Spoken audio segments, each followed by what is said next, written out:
IPL এর ইতিহাসে অন্যতম আলোচিত ঘটনা হল শ্রীশান্তকে হরভজন সিং এর চরকাণ্ড। 2008 সালের সেই ঘটনার ভিডিও সম্প্রতি প্রকাশ্যে আসতেই ফের তোলপাড় শুরু হয়েছে ক্রিকেট মহলে। আর এ নিয়ে মুখ খুলেছেন শ্রীশান্তের স্ত্রী ভুবনেশ্বরী।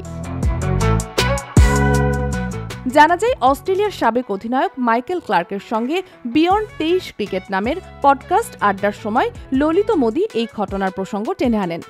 2008 সালে কিংস 11 পাঞ্জাব বনাম মুম্বাই ইন্ডিয়ান্স ম্যাচের শেষ কর্মর্দনের লাইনে দাঁড়ানো অবস্থায় আচমকা শ্রীশান্তের মুখে জোরালো চর বসান হরভজন সিং। হঠাৎ ঘটে যাওয়া এই ঘটনায় ভেঙে পড়েন শ্রীশান্ত এবং কাঁদতে শুরু করেন। তখন মাহেলা জয়াবর্ধন ও ইরফান পাঠান এগিয়ে এসে তাকে সান্ত্বনা দেন।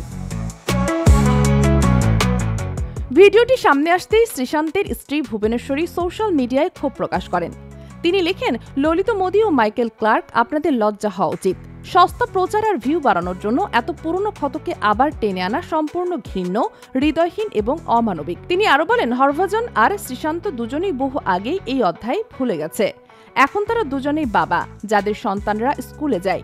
এই ঘটনার পুনরুজ্জীবন শুধু ওদেরই নয়, বরং আমাদের সন্তানদেরও মানসিকভাবে কষ্ট দিচ্ছে। ভুবনেশ্বরীর দাবি, শ্রীশান্ত অনেক কষ্টের সময় পেরিয়ে এখন স্বাভাবিক ও সম্মানজনক জীবন কাটাচ্ছেন। কিন্তু 18 বছর আগের এই ঘটনা আবার সামনে আসায় তাদের পরিবার দুঃস্বপ্নের মধ্যে পড়েছে। আমাদের সন্তানরা কিছুই জানে না, অথচ এখন তাদের অকারণে প্রশ্নের মুখোমুখি হতে হচ্ছে।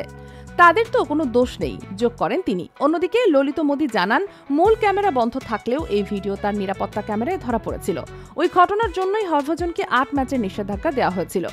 মোদি আরও বলেন, আমি ঘটনাটিকে একেবারে গ্রহণযোগ্য মনে করিনি, তাই দৃষ্টান্ত স্থাপন করতে শাস্তি দিতে হয়েছিল। Sheikh Masuma, daily our, Bangladesh.